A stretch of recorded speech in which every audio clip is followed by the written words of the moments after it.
नमस्ते, नमस्कार, जय हिंद। कैसे हैं आप सब? कैसी चल रही है आप सबों की प्रिपरेशन? दोस्तों, आज जो टॉपिक हम लेकर आए हैं इसकी डिमांड आप लोगों ने किया था।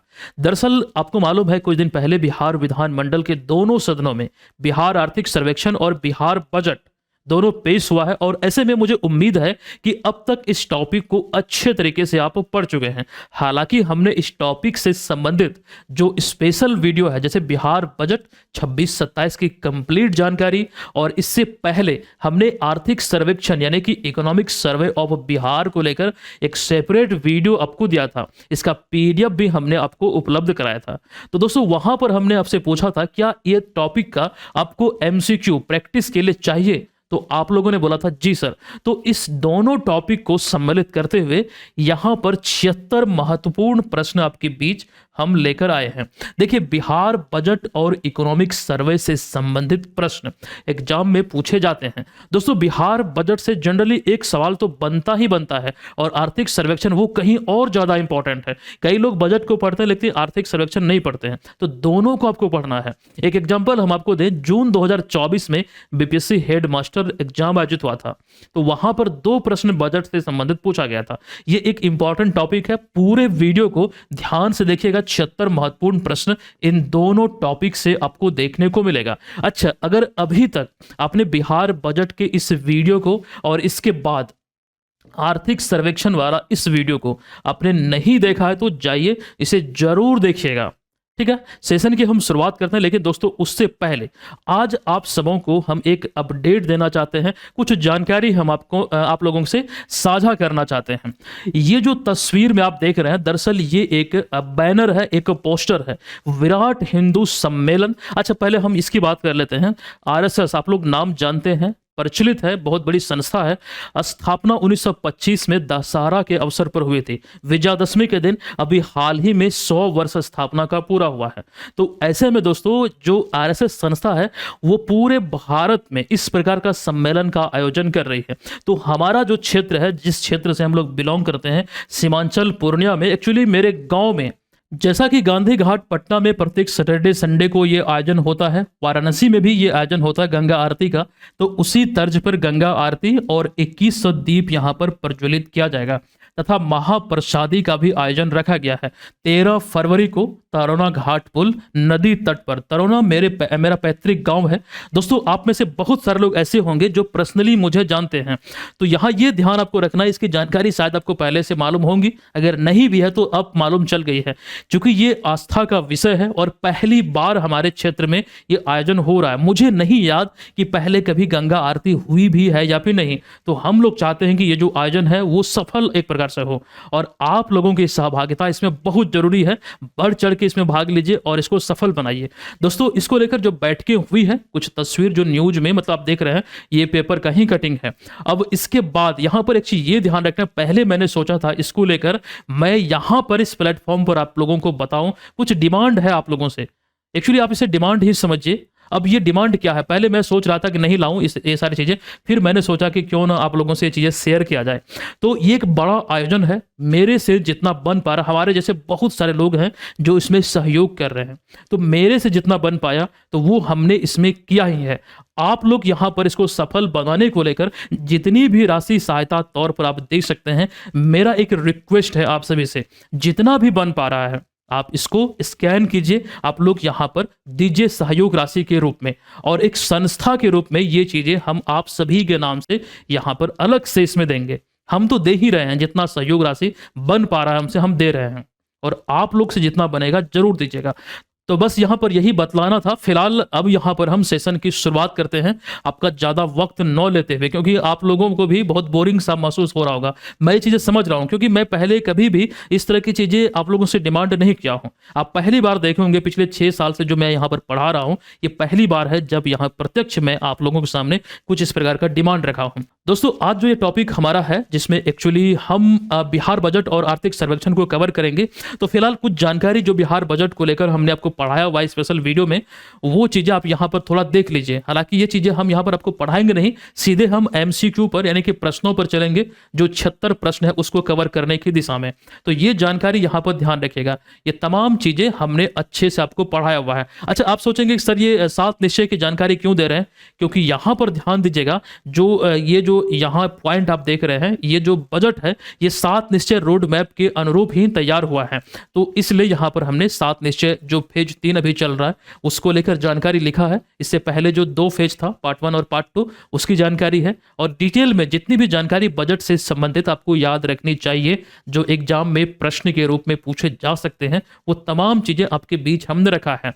तो ये चीजें आपको जाके उस वीडियो में देखना है। अब यहाँ पर देखिए 3-4 स्लाइड आपका आर्थिक सर्वेक्षण का होगा, ये भी काफी महत्वपूर्ण है, सवाल यहाँ से बनते हैं।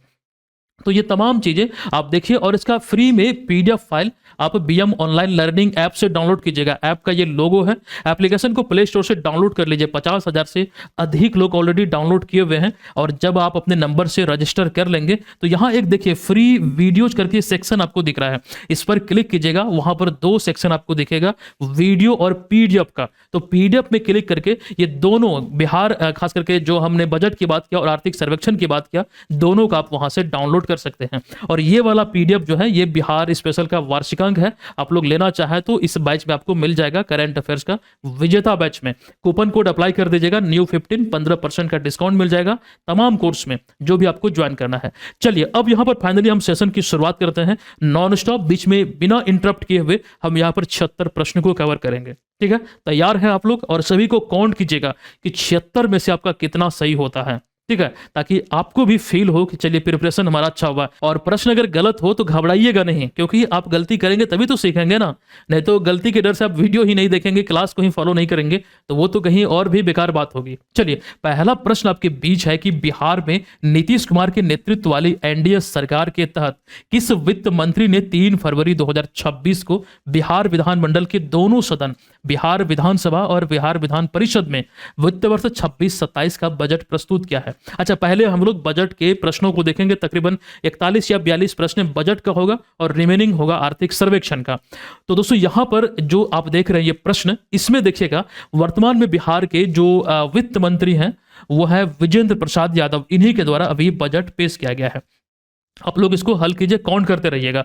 अब एक जानकारी और हम आपको देना चाहेंगे, बिहार विधानमंडल की जो बात हो रही है, जिस प्रकार से भारतीय संसद में जो 2 सदन, अगर हम लोग बोले उच्च सदन और निम्न सदन, राज्यसभा उच्च सदन होता है और लोकसभा निम्न सदन, उसी प्रकार से राज्य विधानमंडल में जो 2 सदन है, जैसे कि विधानसभा और विधान परिषद। तो विधानसभा में देखिएगा ये जो शब्द है ये विधान परिषद की तुलना में छोटा है, तो ये छोटा यानी निचला सदन हो गया, और ये विधान परिषद ये उच्च सदन हो गया। मतलब ये ट्रिक है याद रखने का, तो ये ट्रिक के माध्यम से आप इसको याद रख सकते हैं। अब यहां पर ध्यान दीजिएगा, इसका करेक्ट आंसर क्या है? विजेंद्र प्रसाद यादव। चलिए उसके बाद आइए दूसरे प्रश्न पे। जो बजट अभी पेश किया गया है, तो प्रस्तुत बिहार बजट का जो आकार है वो कितना है? कुल आकार आपसे पूछा गया, यानी कि वित्तीय वर्ष 26-27 में जो बजट पेश किया गया है वो कितने का है? जो राज्य के इतिहास का अब तक का सबसे बड़ा बजट है। कितने करोड़ रुपए का ये बजट है? तो ध्यान से देखिए, विकल्पों में थोड़ा कंफ्यूज आप कर सकते हैं। वास्तव में राइट आंसर है विकल्प नंबर ए, 3,47,589.76 करोड़ रुपए का ये बिहार का अब तक का सबसे बड़ा बजट है। अगले प्रश्न पे आइएगा। बिहार बजट 26-27 की प्रस्तुति के साथ यह तथ्य भी सामने आया है कि बजट राज्य सरकार की किस महत्वाकांक्षी विकास योजना के रोड मैप के अनुरूप तैयार किया गया है। देखिए इसमें यह तथ्य निकल कर आया है कि बजट को राज्य सरकार के किस विकास योजना के रोड मैप के अनुरूप तैयार किया गया है। तो 7 निश्चय 3, अभी तो यही हम थोड़ी चर्चा किए थे, 7 निश्चय फेज 3 जो 2025 में इसकी शुरुआत हुई है, ये चीजें ध्यान आपको रखना है। 28 तक इसका कार्यकाल है, 25 से 28 नहीं बल्कि 30 तक, 5 साल का होता है ना। तो ये देखिए 25 से 30 तक, मतलब यहां पर फेज 1 15 से 20 और फेज 2 20 से 25 और फेज 3 25 से 30 तक। और जो 7 निश्चय 3 के अंतर्गत निहित है, दोगुना रोजगार, दोगुनी आय, समृद्ध उद्योग, सशक्त बिहार, कृषि में प्रगति, प्रदेश की समृद्धि, उन्नत शिक्षा, उज्जवल भविष्य, सुलभ स्वास्थ्य, सुरक्षित जीवन, मजबूत आधार, आधुनिक विस्तार, सबका सम्मान, जीवन आसान। ये ध्यान रखिए। इसी प्रकार से फेज 1 और फेज 2 को लेकर भी हमने आपको बतलाया हुआ है। अब यहां पर अगले प्रश्न पे आइए। बिहार बजट 26-27 की केंद्रीय थीम क्या निर्धारित की गई है, जिसके माध्यम से राज्य के दीर्घकालिक आर्थिक एवं सामाजिक विकास को दिशा देने का प्रयास किया गया है। तो दोस्तों यहां पर एक्चुअली किस थीम पर आधारित है, ये वास्तव में सवाल है। तो संपन्न बिहार, समृद्ध बिहार, इस थीम पर यह केंद्रित रहा है। यही एक तो सवाल बना है। अब यहां पर अगला सवाल है कि बजट में किस विभाग को सर्वाधिक बजट आवंटन प्राप्त हुआ है, जो राज्य की प्राथमिकताओं को स्पष्ट रूप से दर्शाता है। यानी कि सर्वाधिक राशि का जो आवंटन है वो किस विभाग के लिए हुआ है। यहां पर इसका राइट आंसर होगा शिक्षा एवं उच्च शिक्षा विभाग के लिए। केवल शिक्षा विभाग बोलने से काम नहीं चलेगा। शिक्षा और उच्च शिक्षा विभाग के लिए संयुक्त रूप से राशि का आवंटन हुआ 68,000 करोड़ से अधिक है। वो भी सवाल यहां पर आप देखेंगे कि शिक्षा एवं उच्च शिक्षा विभाग के लिए जो राशि का आवंटन है, जो प्रावधान है, वो कितना किया गया है बजट में।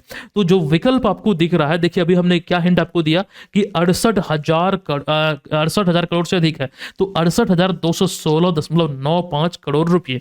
क्लियर है। 7वें प्रश्न पे आइए। बिहार बजट 26-27 में शिक्षा क्षेत्र को दिया गया बजट कुल बजट का लगभग कितना प्रतिशत है। अभी हमने आपको क्या बोला, 3.47 लाख करोड़ का बजट पेश किया गया। यहां पर देखिए हमने प्रश्न में आपको बतलाया था ना, तो इतने बजट में से शिक्षा बजट कितना है, तो 68,216 करोड़ है। तो कुल बजट का अगर हम परसेंटेज वाइज देखते हैं तो शिक्षा बजट वो 19.63% है और सारे राज्यों से अधिक है।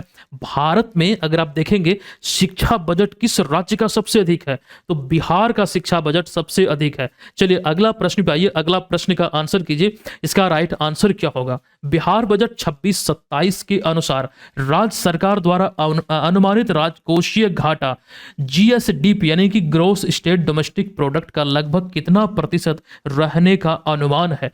इस तरह के सवाल जो है काफी इंपॉर्टेंट है।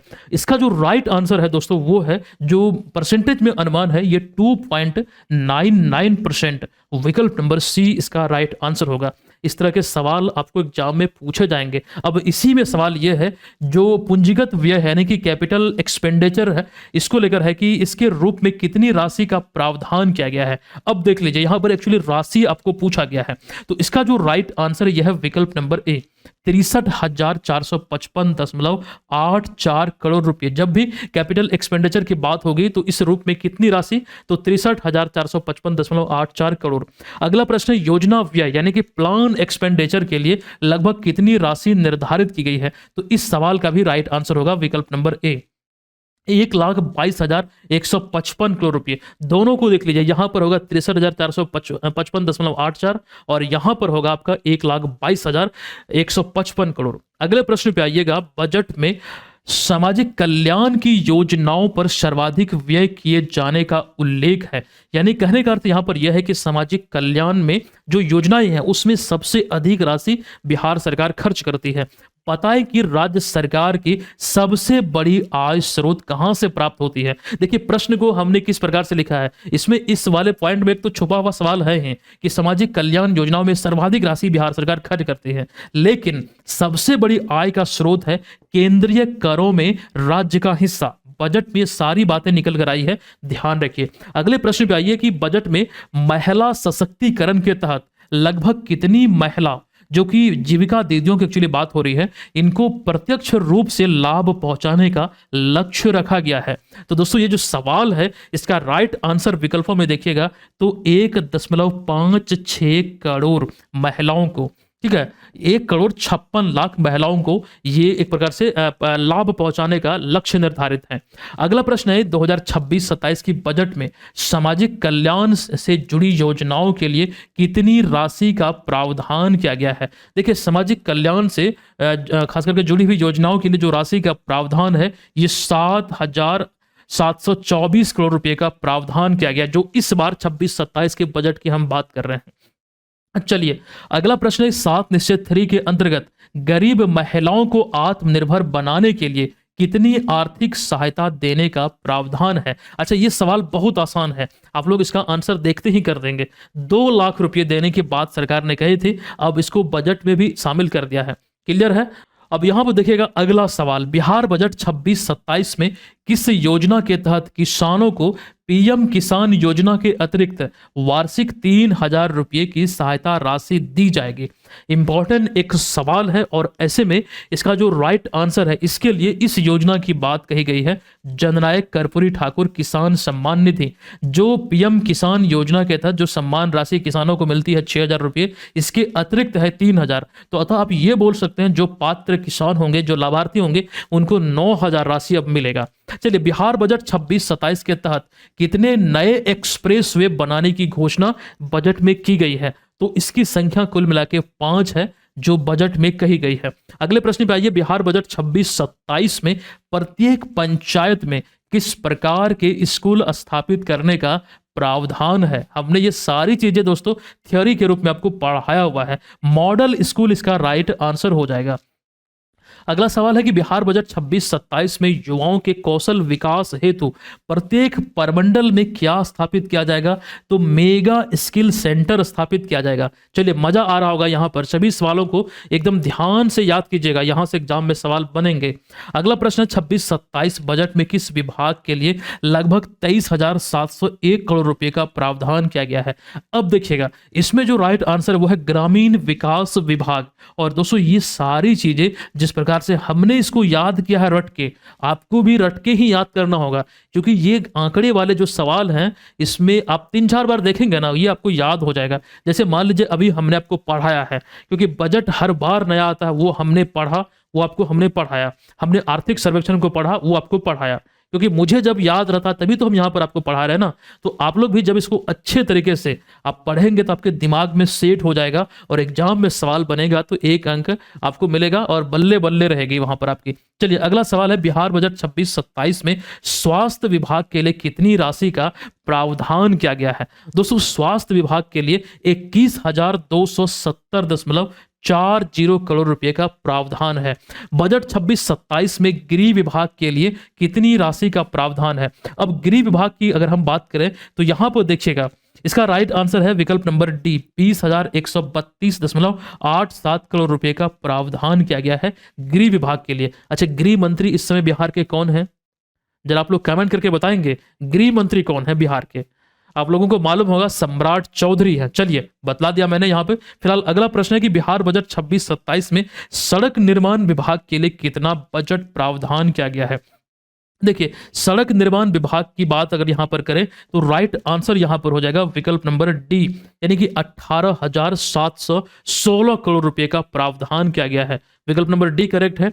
अगले प्रश्न पे आइएगा, मुख्यमंत्री ग्राम संपर्क योजना के तहत वर्ष 26-27 में कितने किलोमीटर नए ग्रामीण पथों के निर्माण का लक्ष्य रखा गया है? इंपॉर्टेंट सवाल है।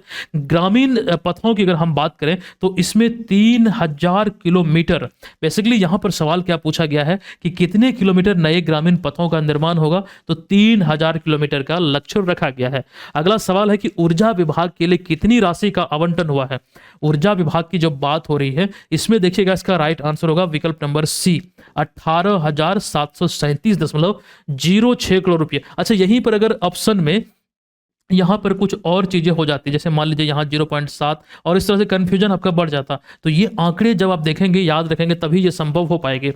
अगले सवाल पे आइए, बिहार बजट 26-27 में 58 लाख बीपीएल परिवारों को या फिर परिवारों के लिए कौन सी ऊर्जा सुविधा 100% सब्सिडी पर उपलब्ध कराने की घोषणा की गई है?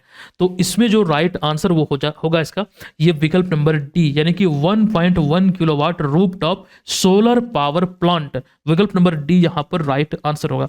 दोस्तों, 1 किलोवाट में 1000 वाट होता है, और 1000 वाट जो होता है वो 1 यूनिट के बराबर होता है। तो इसी को लेकर 100% सब्सिडी दिया जाएगा। और यहां पर बात हो रही है बीपीएल परिवारों की, जो गरीब परिवार होते हैं। और बिहार सरकार ने गरीब किसको माना है? जिसकी वार्षिक लेवल की जो मासिक आय है 6,000 रुपये से कम है, वैसे परिवारों को बिहार सरकार ने गरीब परिवार कहा है। अगला सवाल पर आइए, पीएमसीएच पटना में प्रथम चरण में कितने बेड बढ़ाने की घोषणा की गई है? यह सवाल उतना इंपॉर्टेंट नहीं है, 1100। चलिए उसके बाद यही एक एकलौता ऐसा सवाल है जो ज़्यादा इंपॉर्टेंट नहीं है, इसको याद नहीं भी रखेंगे तो काम चलेगा, बाकी इसके अतिरिक्त सभी बहुत इंपॉर्टेंट है। देखिए अभी जैसे बात करें बजट में कितने नए जिलों में मेडिकल कॉलेज खोलने की घोषणा की गई है। ऐसे कई जिलों में जैसे कि पटना, भागलपुर और पूर्णिया आदि बड़े बड़े शहरों में मतलब मेडिकल कॉलेज संचालित है, लगभग 12 के आसपास या फिर 13 मेडिकल कॉलेज है। लेकिन 10 और जिलों में मेडिकल कॉलेज खोलने की बात इस बजट में की गई है घोषणा के रूप में। चलिए अगला सवाल है, राज्य की लगभग कितनी प्रतिशत आबादी ग्रामीण क्षेत्रों में निवास करती है। अच्छा, बजट में जो सारी जानकारी है उसमें एक जगह यह देखने को मिलता है कि ग्रामीण क्षेत्र में 89% लोग निवास करते हैं। ठीक है, बजट से ही ये जानकारी लिया गया है। बिहार बजट 26-27 में बिहार एग्री इंफ्रास्ट्रक्चर मिशन के अंतर्गत प्रारंभिक निवेश कितना प्रस्तावित है। तो इस मिशन के तहत जो प्रारंभिक निवेश प्रस्तावित किया गया है बिहार एग्री इंफ्रास्ट्रक्चर मिशन के तहत वो 1 लाख करोड़ रुपए का है। अच्छा, इसको लेकर चर्चाएं हमने वहां पर उस वाले वीडियो में, बिहार बजट का जो वीडियो हमने दिया है वहां पर आपके बीच किया है, उसको जरूर देख लीजिएगा। फिलहाल यहां पर एमसीक्यू पर फोकस कीजिए।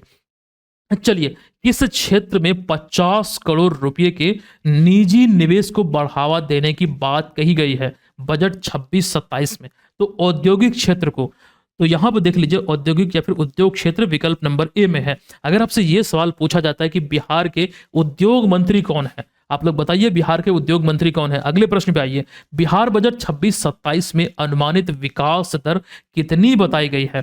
तो बजट में जब आप बिहार के विकास दर को देखेंगे तो 14.9%। अगला प्रश्न है कि बिहार बजट 26-27 में किस कॉरिडोर या फिर पार्क से संबंधित परियोजनाओं को शामिल किया गया है। राइट आंसर है विकल्प नंबर सी, डिफेंस कॉरिडोर एवं सेमीकंडक्टर मैन्युफैक्चरिंग पार्क। तो ये इसका राइट आंसर हो जाएगा। डिफेंस कॉरिडोर को लेकर हमने जानकारी पहले भी आपको दिया है और बजट वाले वीडियो में भी चर्चा हमने किया है। अगले सवाल पे आइए, बिहार बजट 26-27 में युवाओं के लिए किन क्षेत्रों पर विशेष जोर दिया गया। तो युवाओं के लिए कौशल विकास, रोजगार और स्वरोजगार पर विशेष ध्यान दिया गया है। अगला है, बिहार बजट 26-27 में राज्य के सभी सिंगल लेन सड़कों को किसमें परिवर्तित करने की योजना है। जितने भी सिंगल लेन सड़क हैं इसको डबल लेन में परिवर्तित करने की बात बजट में कही गई है।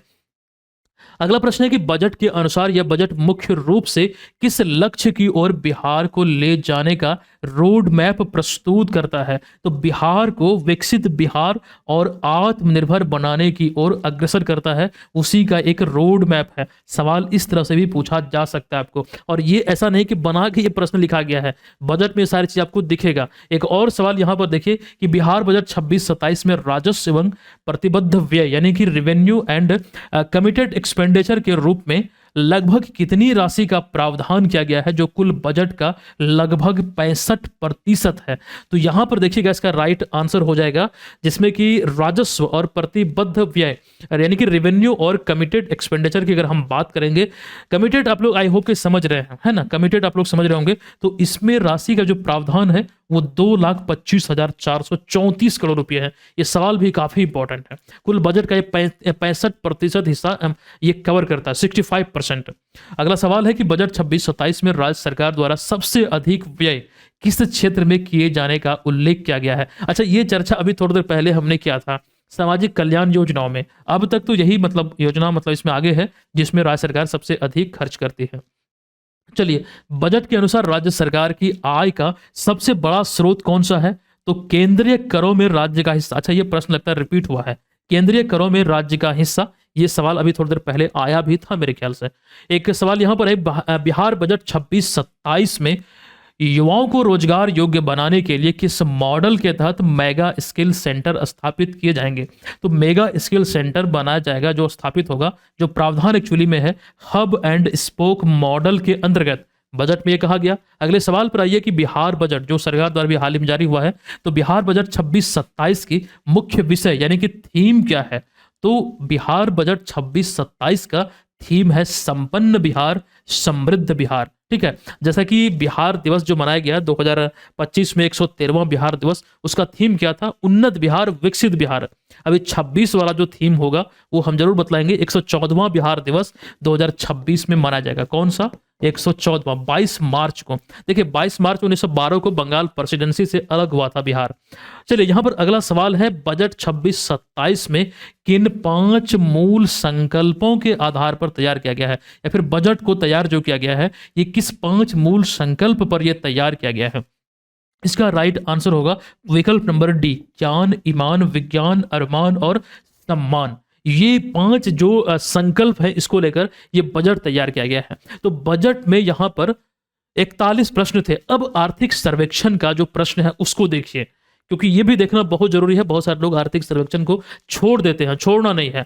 देखिए बजट जो होता है वो आने वाले वित्त वर्ष को लेकर होता है, लेकिन इकोनॉमिक सर्वे जो होता है वो सरकार का ये ऐसा दस्तावेज होता है जो सवाल पूछा गया। चलिए पहले सवाल को ही हम देखते हैं। जैसे कि आर्थिक सर्वेक्षण क्या है, तो राज्य या फिर देश की आर्थिक स्थिति, विकास दर और नीतियों का एक प्रकार से वार्षिक विश्लेषण होता है, जहां पर ये सारी जानकारी होती है कि राज्य ने पिछले 1 साल में क्या क्या उपलब्धियां हासिल की, कितना विकास दर रहा, आर्थिक स्थिति क्या है, वो चीजों का एक प्रकार से दस्तावेजीकरण होता है, जिसे इकोनॉमिक सर्वे कहा जाता है। तो विकल्प नंबर बी करेक्ट है।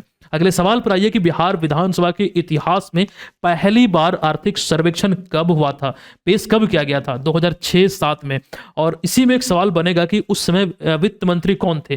तो वित्त मंत्री उस समय थे सुशील कुमार मोदी। देखिए वही सवाल है ना, पहली बार कब और किसने मतलब पेश किया था? 2006-7 में। तो सुशील कुमार मोदी, जिनका पिछले साल निधन हो गया।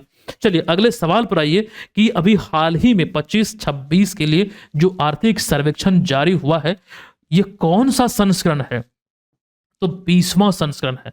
अगला सवाल है कि बिहार के वित्त मंत्री कौन है जिनके द्वारा विधानमंडल के दोनों सदनों में बिहार आर्थिक समीक्षा बोल लीजिए या फिर सर्वेक्षण बोल लीजिए या इकोनॉमिक सर्वे बोल लीजिए, इसकी रिपोर्ट प्रस्तुत की है? वास्तव में सवाल तो इतना ही है ना, वित्त मंत्री कौन है? तो विजेंद्र प्रसाद यादव हैं। इससे पहले विजेंद्र प्रसाद यादव ऊर्जा मंत्री रह चुके हैं, ये बात आप लोगों को शायद मालूम होंगी। अगला सवाल है कि बिहार आर्थिक सर्वेक्षण 25-26 रिपोर्ट के अनुसार बिहार की विकास दर कितनी रही है जो राष्ट्रीय औसत से अधिक है? देखिए आर्थिक सर्वेक्षण के आधार पर बिहार का जो ग्रोथ रेट है वो 13.1% है। राष्ट्रीय औसत का जो मतलब है ग्रोथ रेट, मतलब राष्ट्रीय औसत की बात करेंगे तो 9.8% है। ये देखिए राष्ट्रीय औसत है 9.8%, बिहार का है 13.1%। लेकिन सवाल यहां पर एक ये भी है, देखिएगा कि आर्थिक सर्वेक्षण 25-26 रिपोर्ट के अनुसार बिहार की विकास दर राष्ट्रीय औसत जो 9.8% है, इससे अधिक रही है। प्रश्न इसमें है कि बड़े राज्यों के विकास दर के संदर्भ में बिहार को कौन सा स्थान मिला है? दोस्तों बिहार का ग्रोथ रेट बतलाया गया 13.1%, लेकिन बावजूद इसके बिहार प्रथम स्थान पर नहीं है, बिहार दूसरे स्थान पर है। अब ये यहां पर हम क्यों बोल रहे हैं? क्योंकि पहले स्थान पर कौन है ये देखिए, वही तो लिखा गया सवाल में। तो बिहार आर्थिक सर्वेक्षण 25-26 रिपोर्ट के अनुसार बिहार की विकास दर बड़े राज्यों में किस राज्य के बाद दूसरे स्थान पर है? ध्यान दीजिएगा, तमिलनाडु के बाद दूसरे स्थान पर है। अब सवाल यहां पर एक ये भी बनेगा जो डिफरेंस है, अच्छा उसको लेकर हम आगे देखेंगे, सवाल आएगा। फिलहाल यहां पर देखिए इसी सवाल को, ग्रोथ रेट को किस प्रकार से लिखा गया, कई लोग यहीं पर कंफ्यूज कर जाएंगे कि बिहार आर्थिक सर्वेक्षण 25-26 रिपोर्ट के अनुसार वित्त वर्ष 24-25 में चालू मूल्य यानी कि करेंट प्राइस पर बिहार की सकल राज्य घरेलू उत्पाद, मतलब ये जीएसडीपी कितना रहा है, ग्रोथ रेट कितना रहा है। सवाल देखिए मतलब एक ग्रोथ रेट को लेकर जो बना था उसी को एक अलग वे में लिखा गया है। तो अगर करंट मूल्य पर अगर आप बात करें, यहां पर अगर हम देख रहे हैं चालू मूल्य जो बात हो रही है, तो इसमें जो ग्रोथ रेट होता है, रियल ग्रोथ रेट, वो यहां पर है। लेकिन अगर यहीं पर अगर आप देखेंगे स्थिर मूल्य पर, कांस्टेंट प्राइस पर अगर आप देखेंगे, दोनों में डिफरेंस समझिएगा। तो इसमें आप देखिए बिहार का ग्रोथ रेट रहा है 8.6%। विकल्प नंबर सी इस प्रश्न का राइट आंसर हो जाएगा। जो वृद्धि दर है वो 8.6%। अगले सवाल पर आइएगा, आर्थिक सर्वेक्षण 25-26 रिपोर्ट के अनुसार वित्त वर्ष 24-25 में बिहार की वास्तविक विकास दर राष्ट्रीय औसत से कितने अंक अधिक रही? राष्ट्रीय औसत 9.8%, वास्तविक बिहार का जो ग्रोथ रेट 13.1%, डिफरेंस 3.3%। यही इसका राइट आंसर हो जाएगा। राज्य की औसत वार्षिक प्रति व्यक्ति आय कितनी है? अब ये बढ़कर हो चुकी है 76,490 रुपये। आर्थिक सर्वेक्षण में ये इसको भी ध्यान रखा जाता है। अब वार्षिक जो प्रति व्यक्ति आय है उसकी तो हमने बात कर लिया, लेकिन यहाँ पर एक समृद्ध अगर हम जिला की बात करेंगे तो सबसे समृद्ध कौन सा जिला है? 2025-26 के रिपोर्ट के अनुसार प्रति व्यक्ति आय के आधार पर बिहार का सबसे समृद्ध जिला पटना जिला है। 1,31,332 है यहाँ की प्रति व्यक्ति आय। अच्छा, पिछला वीडियो जो आर्थिक सर्वेक्षण का हमने दिया था, जहां पर पढ़ाया था, वहां पर एक कमेंट आया था कि सर भागलपुर का तो ज्यादा दिख रहा है, भागलपुर फिर एक कहे नहीं पहले नंबर पे है। ये सवाल जो यहाँ पर लिखा गया विकल्पों में, ये गलत है, ये गलत है। पहले तो आपको ये देखना है कौन सा जिला पूछा गया है, तो हम जिला देखेंगे ना, ये हमको राशि थोड़े देखना है, ये जिला हम देखेंगे, पटना जिला। अगर यही दो विकल्प में पटना रहता तो दोनों को देखते, उसके बाद हम राशि देखते। पहले जिला हम देखेंगे, जिला देख लिया हमने, पटना एक ही विकल्प में है तो ये पटना का यही राइट आंसर होगा। अब यहाँ पर इसको देख लीजिएगा, ये डाटा गलत दिया गया भाई। अब यहाँ पर देखिए अगले सवाल पे आइएगा, उसी को कंफ्यूजन को दूर करने के लिए यहाँ पर ये सवाल आपके बीच इस तरह से हमने रखा है।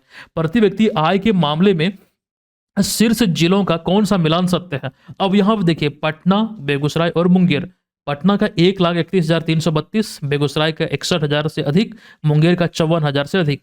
तो ये तीनों जो मिलान है यहाँ पर सत्य हो जाएगा, उपयुक्त तीनों। तो अमीर जिलों में प्रति व्यक्ति आय के आधार पर सबसे अमीर 3 जिले पटना, बेगूसराय और मुंगेर हैं बिहार में। और सबसे गरीब जिला बिहार का कौन सा है प्रति व्यक्ति आय के आधार पर? तो शिवहर है, जहां की वार्षिक प्रति व्यक्ति आय है 18,980 रुपये। और सबसे गरीब जिलों में पहले स्थान पर तो शिवहर है, फिर दूसरे स्थान पर अररिया और तीसरे स्थान पर सीतामढ़ी। यही तो पूछा गया था कि प्रति व्यक्ति आय के मामले में सबसे कम जो आय है प्रति व्यक्ति आय में वो किस जिले का है, उसको मिलान जो पूछा गया है कौन सा मिलान सत्य है, तो यहाँ पर तीनों मिलान सत्य है, तो उपयुक्त तीनों विकल्प यहाँ पर सत्य हो जाएगा। आई होप कि इसको आप समझ रहे हैं, इसको ध्यान रखिएगा। चलिए आइए अगले प्रश्न पे। बिहार आर्थिक सर्वेक्षण 25-26 रिपोर्ट के अनुसार राज्य के विकास में किन प्रमुख क्षेत्रों में महत्वपूर्ण प्रगति दर्ज की गई है?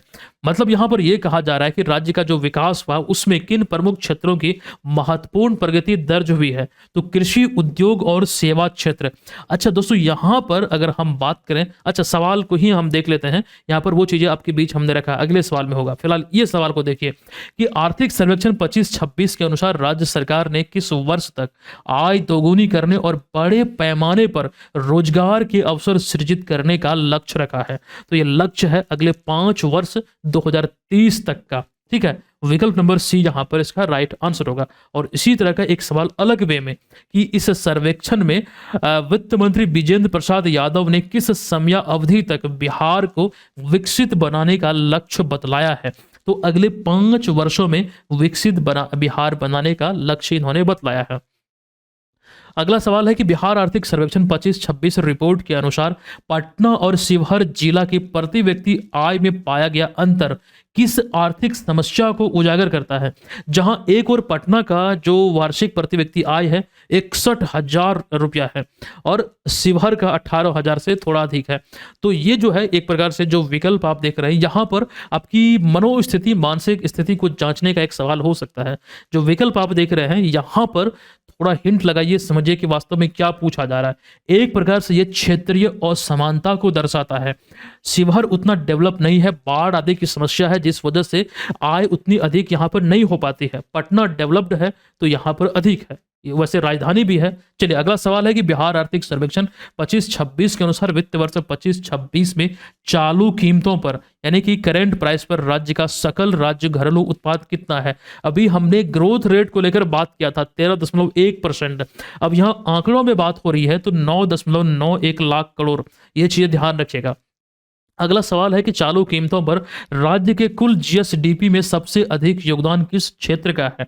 सेवा क्षेत्र, कृषि क्षेत्र, ये परसेंटेज बाद में देखिएगा, पहले यहाँ पर जो क्षेत्र पूछा गया है वो किस क्षेत्र का है। तो सबसे ऊपर जो है सबसे अधिक वो तृतीयक क्षेत्र, मतलब यहाँ पर अर्थव्यवस्था का जो तृतीयक क्षेत्र जिसे सेवा क्षेत्र भी कहा जाता है, ये पहले स्थान पर है और योगदान कितना है? तो 54.8%। हालांकि जो अन्य विकल्प आपको दिख रहा है जैसे यहाँ पर प्राथमिक क्षेत्र का योगदान 18.3% है और द्वितीयक क्षेत्र का योगदान 26.8%, ये भी सही है। लेकिन सवाल में क्या पूछा गया था? सर्वाधिक, तो वो सेवा क्षेत्र।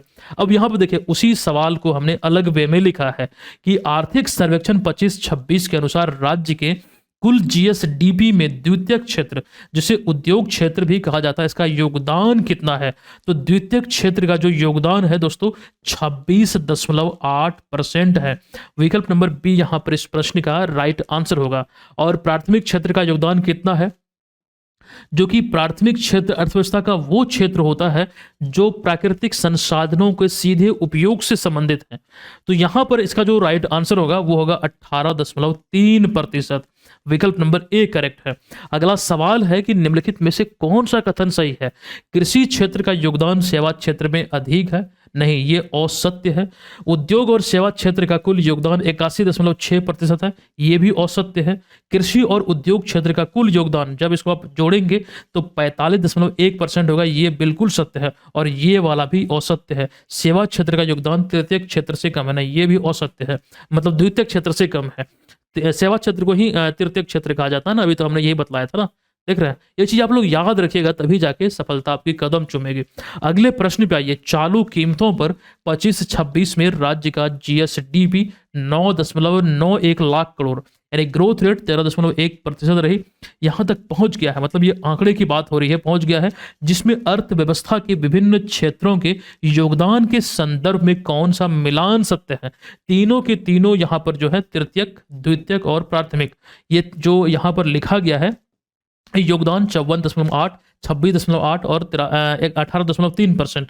तो ये अर्थव्यवस्था का जो तीनों क्षेत्र है इसका योगदान इतना ही रहा है, तो तीनों विकल्प यहां पर सत्य हो जाएगा। क्लियर है, ध्यान रखिएगा। अगले प्रश्न पे आइए कि बिहार आर्थिक सर्वेक्षण 25-26 के अनुसार वित्त वर्ष 24-25 में राज्य सरकार का कुल व्यय, टोटल एक्सपेंडिचर कितना रहा है?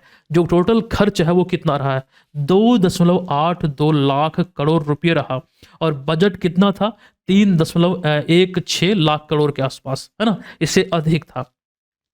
अगला सवाल है कि बिहार आर्थिक सर्वेक्षण 25-26 के अनुसार राज्य की विकास दर राष्ट्रीय औसत से कितने प्रतिशत अंक अधिक है?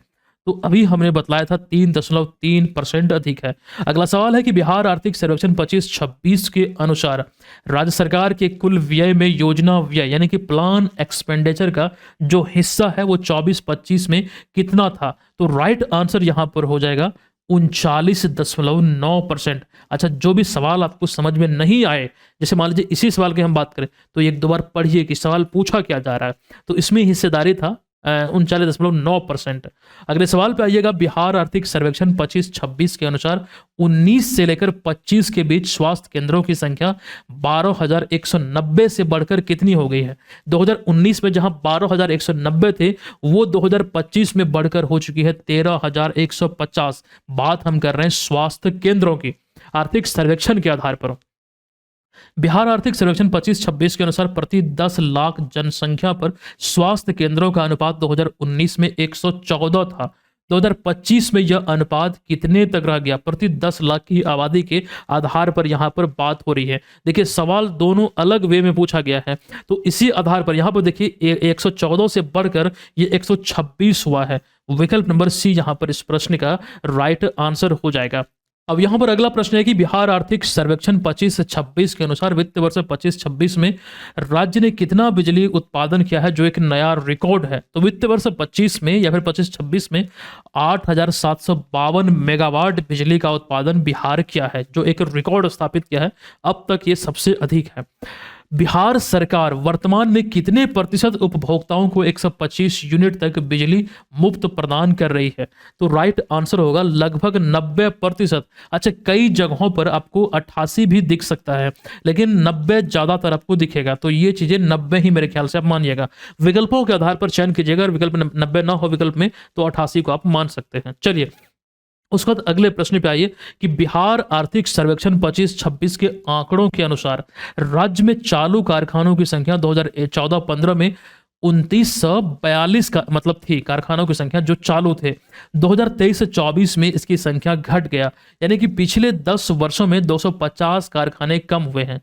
अब यहाँ पे देखिए, ये सवाल ऐसे तो आर्थिक सर्वेक्षण का जरूर है, लेकिन यहाँ पर आंकड़े ऐसे दिए गए हैं, जब आप इसको माइनस कर देंगे तो वो आपको मिल जाएगा। तो देखिए यहाँ पर मैथमेटिकली इसको हल कर लीजिए, 2692 हो जाएगा, विकल्प नंबर ए। अब एक सवाल और है, बिहार आर्थिक सर्वेक्षण 25-26 के आंकड़ों के अनुसार बताएं कि कौन सा विकल्प बिल्कुल सही है। पहला विकल्प है कि बिहार की विकास दर 25-26 में 13.1% थी, जबकि राष्ट्रीय औसत 9.8% था, अतः वास्तविक अंतर हो गया 3.3%। ये चर्चा हम कर चुके हैं, एकदम सही है। सेवा क्षेत्र का योगदान 54.8% रहा, जिसने जीएसडीपी में, ग्रोस स्टेट डोमेस्टिक प्रोडक्ट में सबसे बड़ा योगदान दिया, ये भी सत्य है। प्रति व्यक्ति आय के आधार पर सबसे समृद्ध जिला पटना है, और इसी में सबसे गरीब जिला कौन है, तो शिवहर है, ये भी सही है। तो 4 विकल्प सही है, तो विकल्प नंबर डी, उपयुक्त सभी कथन, सभी विकल्प यहां पर सत्य है। अब दोस्तों यहां पर आज की इस टॉपिक का एक सवाल है जो कि आपको आंसर में लिखना है। आप जाइए कमेंट बॉक्स में लिखिए कि इस प्रश्न का जो राइट आंसर है वो क्या होगा, ठीक है। आई होप इसको आप अच्छे से लिखेंगे। और बीपीएससी एडीओ एग्जाम का टेस्ट सीरीज को लेकर जो जानकारी हम आपको बार बार देते आए हैं, आप लोग इसको ले लीजिए, एग्जाम बहुत नज़दीक है, तैयारी यहाँ से आपकी बेहतर होगी। सभी कोर्स में आपको 15% का डिस्काउंट मिल रहा है, और ये ऑफर का आपको लाभ लेना है। और दोस्तों जो हमने जानकारी आपको दिया था इस महा आयोजन के बारे में, महासम्मेलन के बारे में, हम लोग पहली बार इसका आयोजन करने जा रहे हैं, और आप लोगों से विनती है कि आप लोग खुलकर इसका सपोर्ट कीजिए। एक सहयोग राशि हम ज़्यादा तो आपसे नहीं मांग रहे हैं, लेकिन जितना भी हो आस्था का विषय है, और मैं भी देखना चाहता हूं कि इस प्लेटफॉर्म से पहली बार हमने अगर कुछ मांगा है तो आप लोग दे पाते हो या फिर नहीं, और वो प्रत्यक्ष तौर पर हम आप लोगों के साथ शेयर भी करेंगे, और उसके वीडियोज भी आपको हम दिखलाएंगे जो आयोजन होगा। धन्यवाद, मिलते हैं नेक्स्ट वीडियो में। तब तक आप यहाँ पर चीज़ों को देखिए, समझिए, टेस्ट लगाइए, और जो भी कोर्स वगैरह आप लोग लिए हुए हैं, जैसे ये वाले जितने लोग लिए हैं, इसमें आपको जो जानकारी या फिर पीडीएफ वगैरह हम देते हैं उसको पढ़िए, समझिए, याद रखिए, एग्जाम में आपको भरपूर हेल्प मिलेगी। हम मिलते हैं आपसे नेक्स्ट क्लास में। ये वीडियो आपको कैसा लगा कमेंट बॉक्स में जरूर बताइएगा। धन्यवाद, जय हिंद।